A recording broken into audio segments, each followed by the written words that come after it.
V3 Telugu 24/7 news bulletin కి స్వాగతం.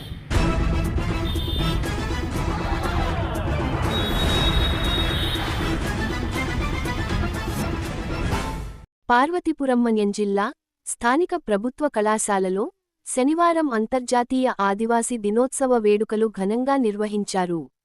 ఈ సందర్భంగా గిరిజనులు సాంస్కృతిక, సాంప్రదాయక విలువలతో కూడిన ప్రదర్శనలు, నృత్యాలు నిర్వహించారు. అనంతరం రాష్ట్ర వ్యవసాయ శాఖ మంత్రి కింజరాపు అచ్చెన్నాయుడు మాట్లాడుతూ, ఉత్తరాంధ్ర అభివృద్ధి కోసం కూటమి ప్రభుత్వం 3,500 కోట్లు వెచ్చించిందని అన్నారు. తోటపల్లి ప్రాజెక్ట్ అభివృద్ధి పనులను వైసీపీ ప్రభుత్వం 5 ఏళ్ల పాలనలో గాలికి వదిలేస్తే కూటమి దానిని మరల అభివృద్ధి చేసి చూపించదని ఆయనన్నారు.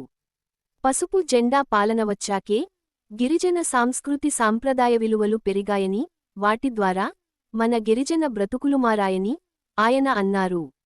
5 సంవత్సరాల పాలనలో గొడ్డలిపాటి, డిఎస్సి ప్రస్తావనే చేయలేదని ఆయనన్నారు. గిరిజనుల సమస్యలపై మనసా, వాచా, కర్మతో వారి సమస్యలను పరిష్కరించడానికి కూటమి ప్రభుత్వం ఎప్పుడు ముందుంటుందన్నారు. యువ నాయకులు నారా లోకేష్ 2 సంవత్సరాల కాలవ్యవధిలో ఎవరు ఊహించని రీతిలో ప్రపంచ స్థాయి యువ నాయకుడిగా ఎదిగారన్నారు. డిఎస్సి పేరుతో కూటమి ప్రభుత్వానికి చెడ్డ పేరు తేవాలని గొడ్డల పార్టీ చూస్తుందని, నాడు ప్రశ్నించని గొంతు ఈనాడు ఎందుకు లేస్తుంది అని ఆయన ప్రశ్నించారు. డిఎస్సిలో 16,000 ఉద్యోగాలు తీస్తే అందులో గిరిజనులే 2,200 ఉద్యోగాలు సాధించుకున్నారని ఆయన తెలిపారు. మీరు రాజకీయ అనుభవాలున్నాయి, ప్రభుత్వంలో పనిచేశారు, మీరు ఎడ్యుకేట్ చేయండి. ఈ ప్రభుత్వం చాలా పారదర్శకంగా పనిచేస్తుంది. ఈ ప్రభుత్వం చాలా పాజిటివ్ యాటిట్యూడ్ తో పనిచేస్తుంది. ఎవరికి ఏ సమస్య ఉన్నా ఆ సమస్యని పరిష్కరించడానికి చిత్తశుద్ధితో కృషి చేస్తున్నాం. సమస్యల పరిష్కారానికి ధర్నాలు, బంధుల వల్ల పరిష్కారం కాదు అని చెప్పి తెలియజేస్తున్నాం. గొడ్డల పార్టీ వ్యవహారాలు ఏ విధంగా ఉంటాయి? ఇప్పుడే మా సోదరిమని చెప్పింది, నేను కూడా వచ్చాను శ్రీకాకుళం నుంచి. దొంగలు ఒక టెంట్ వేసుకుని కూర్చున్నారు. అడిగారు పోలీసులకి, ఏంటి ఆ దొంగల టెంట్ అంటే, డిఎస్సి పైన నిరాహార దీక్షలు చేస్తున్నారు. సిగ్గుండాలి కదా. ఎవరైనా సరే ఇటువంటి నిరాహార దీక్షలు చేస్తారని చెప్పండి. డిఎస్సి అంటే తెలుగుదేశం, తెలుగుదేశం అంటే డిఎస్సి.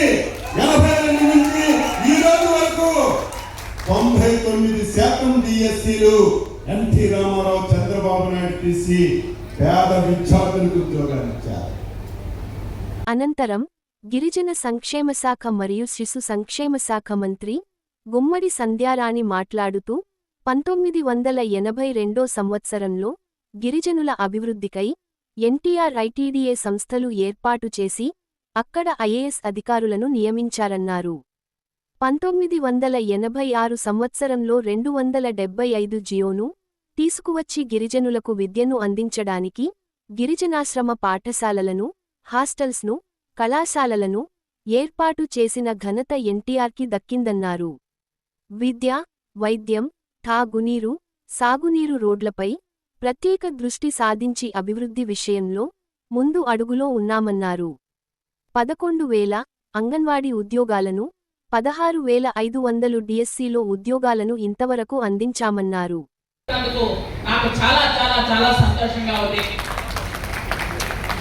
ముఖ్యంగా తెలుగుదేశం ప్రభుత్వం వచ్చిన తర్వాత రాకముందు గిరిజనుల స్థితిగతులు అనేది మనం క్లియర్ గా తెలుస్తాయి.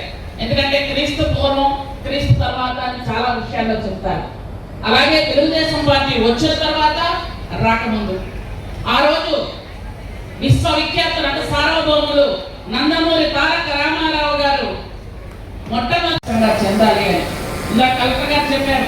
హాస్పిటల్స్ అన్ని పూర్తి చేయాలి అన్నారండి. హాస్పిటల్స్ అన్ని మన చంద్రబాబు నాయుడు గారు ఎంత అంటే ఒక యుద్ధ ప్రాతిపదిక మీద మన జిల్లాలో ఉన్న హాస్పిటల్స్ అన్ని, మన జిల్లా ఒకటే కాదు రాష్ట్రంలో ఎక్కడెక్కడ గిరిజన ప్రాంతాలు. ఈ కార్యక్రమంలో Parvathipuram MLA Bonela Vijay Chandra, Kurupam MLA Thoyaka Jagadeeswari, Palakonda MLA Nimmaka Jayakrishna, collector R Prabhakar Reddy మాట్లాడుతూ గిరిజనుల అభివృద్ధి దిశగా కూటమి ప్రభుత్వం అడుగులు వేస్తుందని, గిరిజనుల అవసరాలను ముందస్తు ఎరిగి వారికి కావలసిన మౌలిక సదుపాయాలు చేకూర్చడంలో ప్రధాన పాత్ర పోషించడానికి తాము ఎల్లప్పుడూ ముందు ఉంటామని వారు తెలిపారు.